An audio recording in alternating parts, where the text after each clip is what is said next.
黄房间的秘密。加斯东·勒鲁。第18章。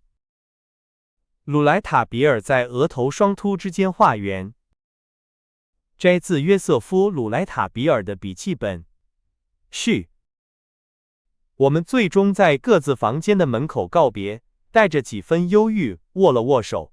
我很高兴能在那个观察敏锐、想法新颖、才智非凡，但却缺乏条理的人的头脑中，播下对他既有观念产生怀疑的种子。我没有睡，我一直等到天亮，然后才走了出去。我绕着城堡走了一圈，仔细检查了所有从城堡出来或进入城堡的痕迹，但是它们混杂不清，模糊难辨，我什么也看不明白。此外，我想强调的是，我通常不会过分看重犯罪现场留下的外部迹象。那种通过追踪脚印来找到罪犯的方法是完全原始的。有很多脚印是相同的，然而它们有时可以给我们一个非常有价值的初步指示，但在任何情况下都不能被视为证据。不管怎样，在我脑海中一片混乱的情况下，我还是去了庭院，弯下腰仔细查看了那里所有的脚印，希望能从他们那里得到我急需的初步指示，以便抓住一些合理的东西，一些能让我对那条无法解释的走廊里发生的事件进行推理的东西。如何推理？如何推理？要顺着理性的正确思路进行推理。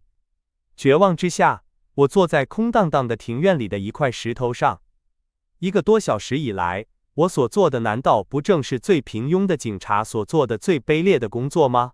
我正在追寻错误，沿着一些脚印走，而这些脚印只会让我相信他们想让我相信的东西。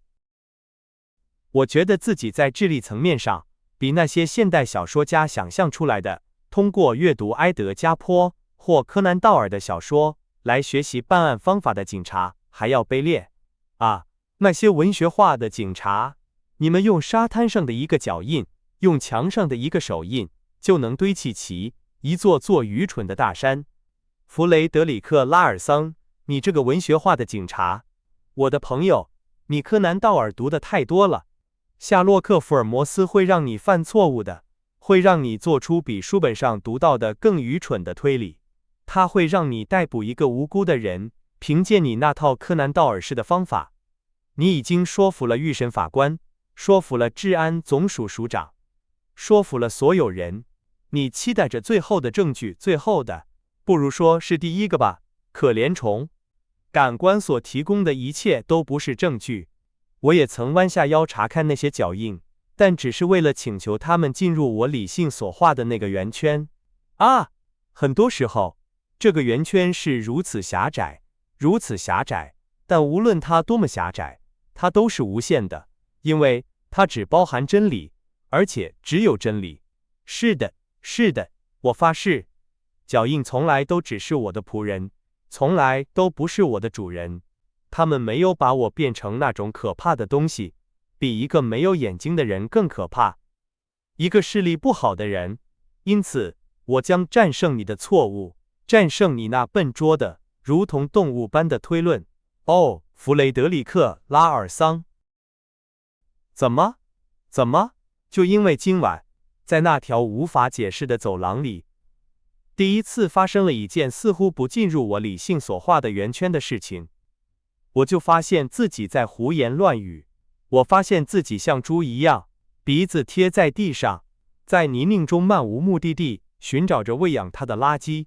来吧，抬起头来，鲁莱塔比尔，我的朋友。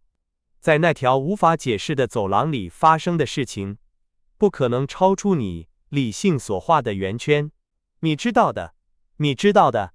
那么抬起头来，用你的双手按住你额头上的突出部位。记住，当你画这个圆圈的时候，你已经拿起了元素和工具，就像在纸上画一个几何图形一样，在你的大脑中画出它。你就是这样把你的理性引上了正确的道路。